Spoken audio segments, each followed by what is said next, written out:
Hello সবাইকে, welcome করছি আমার নতুন রেসিপিতে। আমার আজকের রেসিপি করলা ভাজি। চলুন দেখে নিই কীভাবে এটা রান্না করেছি।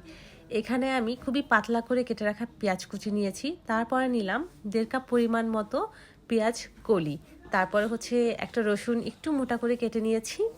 করলা ভাজিতে কিন্তু রসুনটা খুব ভালো যায়। এরপর এর মধ্যে কাঁচামরিচ ফালি দিয়েছি, আর এই রেসিপিতে পেঁয়াজের পরিমাণ কিন্তু একটু বেশি থাকবে।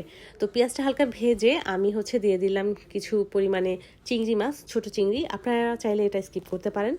তো এই পেঁয়াজটা কিন্তু আমি একদম লালচে করে ভাজবো না, সব কিছু হালকা একটু ভেজে নিয়ে এর মধ্যে দিয়ে দিব খুবই পাতলা করে কেটে রাখা করলা, যেটাকে আমরা উস্তাও বলি। আর করলা দেওয়ার পরে এবার সামান্য লবণ দিয়ে আমি এটাকে নেড়ে চেড়ে নিব। করলাটা যখন আমি চুলায় দিব তখন কিন্তু চুলার আঁচ হাই ফ্লেমে থাকবে। অল্প আছে করলা রান্না করলে করলা কিন্তু অনেক সময় তিতা লাগে খেতে।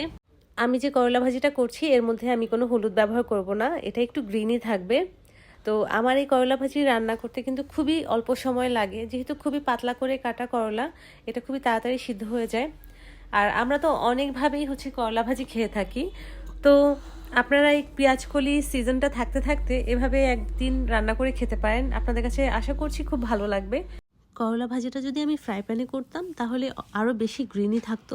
যেহেতু দস্তার কড়াইতে করেছি তাই একটু কালারটা চেঞ্জ হয়েছে, তবে খেতে আলহামদুলিল্লাহ অনেক ভালো হয়েছে। আপনারা অবশ্যই বাসায় এটা ট্রাই করবেন। রেসিপি কেমন লাগলো জানাবেন। ভালো থাকবেন।